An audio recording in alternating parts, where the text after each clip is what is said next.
김건희 국정농단 특검이 국민의힘 윤상현 의원으로부터 윤석열 전 대통령한테서 공천 관련 전화를 받았다는 진술을 확보했습니다.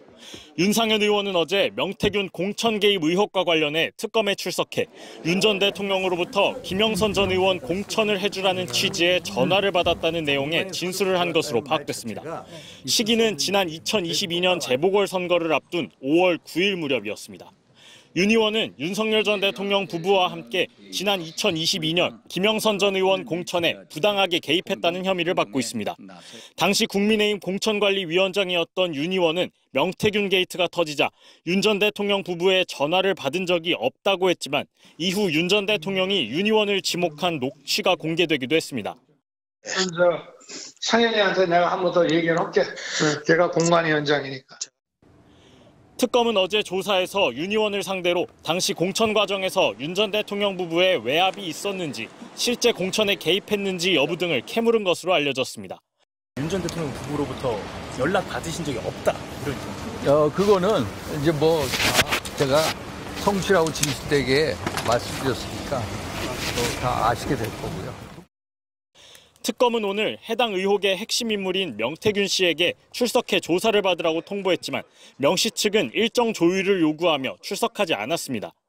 의혹의 정점인 윤 전 대통령도 내일 출석을 통보받은 상태인데 특검 측은 오후 브리핑에서 윤 전 대통령 측이 아직 출석 여부에 대해 의견을 밝히지 않았다고 밝혔습니다. 이런 가운데 특검은 개혁신당 이준석 대표에 대해서도 강제 수사에 나섰습니다. 특검팀은 오늘 오전 이 대표의 자택과 사무실 등에 검사와 수사관들을 보내 압수수색을 벌였습니다.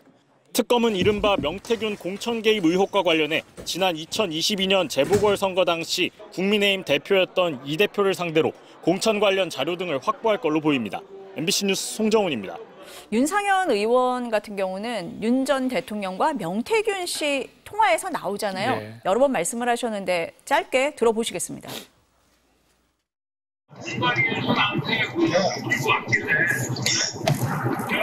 김영선이 경선때도 열심히 뛰었으니까 너는 김영선이 좀 해줘라 그랬는데 이게 말이 많네. 상현이한테 내가 한 번 더 얘기를 할게. 걔가 공관위원장이니까. 이 시청자분들도 굉장히 많이 들어보신 녹취일 것 같습니다. 그런데 윤 전 대통령이요, 지난해 11월에는 나는 누구를 공천 줘라 이런 말은 해본 적이 없다 이런 얘기도 했고, 정진석 비서실장이 공관위원장인 줄 알고 있었다 이렇게 혐의를 부인을 했습니다.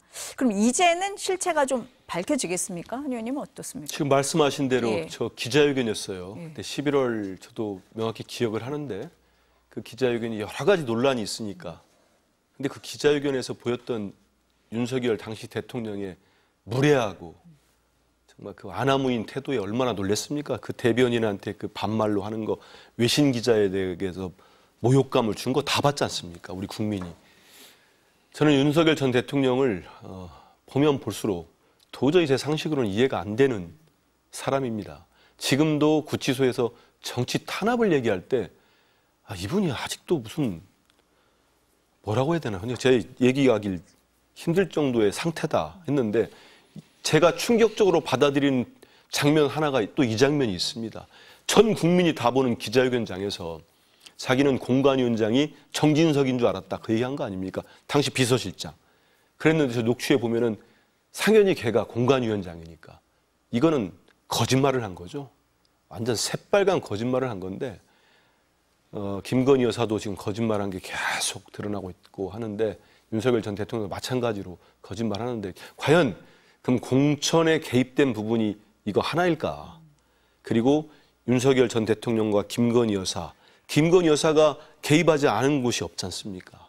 공천 부분도 계속 나오고 있고 윤상현 의원이 과연 14시간 조사의 초반에는 부인했겠지만 저는 끝까지 못 버텼을 거라고 봅니다. 그러면 여러 가지들이 나올 수밖에 없는 거고 이 수사를 통해서 다시는 저런 대통령이 나오지 않도록, 다시는 저런 대통령 부인이 없도록 명확히 밝혀져야 됩니다.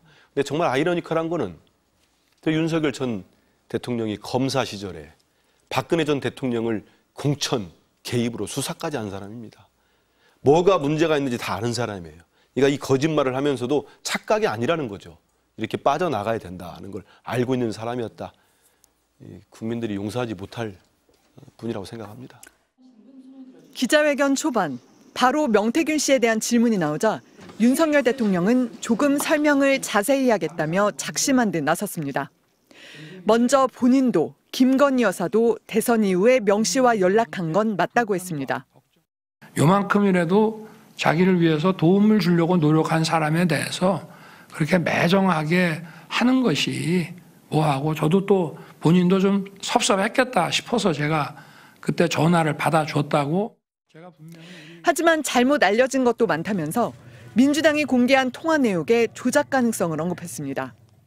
민주당에서 뭐 그걸 공개를 했는데 그게 뭐 무슨 짜집기가 됐느니 뭐 소리를 집어넣느냐, 그러면 그걸 가지고 대통령이 맞네 아니네 하고 그걸 다퉈야 되겠습니까? 명 씨와 2번만 만났다. 대선 경선 이후에는 연락하지 않았다는 대통령실의 해명이 모두 거짓으로 드러난 데 대해서는 비서실에 책임을 돌렸습니다. 수고했다는 얘기도 하고 이런 얘기한 기억이 분명히 있다고 제가 비서실에 얘기를 했는데, 뭐 이건 이렇고 저건 저렇고 이렇게 얘기하기가 어려우니까 명 씨와 관련해 부적절한 일을 한 것도 없고 감출 것도 없다면서 관련된 모든 의혹은 부인했습니다. 가장 핵심적인 공천 개입 의혹에 대해서는 대통령이 후보를 추천하는 건 문제가 안 되지만 실제로 추천한 적은 없다고 했습니다. 그야말로 고3 입시생 이상으로 바빴던 사람입니다. 저는 그 당시에 공관위원장이 우리 정진석 비서실장인 줄 알고 있었어요. 명 씨가 윤 대통령에게 유리하게 여론조사를 조작해 보고했다는 강혜경 씨 주장에 대해서는 조사를 부탁한 적도 없고 여론조사가 잘 나와 조작할 이유도 없다고 말했습니다. 또 창원 국가산단 정보가 명 씨에게 사전 유출됐다는 의혹에 대해서는 인정할 수도 없고 모략이라면서 사과할 수 있는 문제가 아니라고 강하게 부인했습니다. MBC 뉴스 김지경입니다.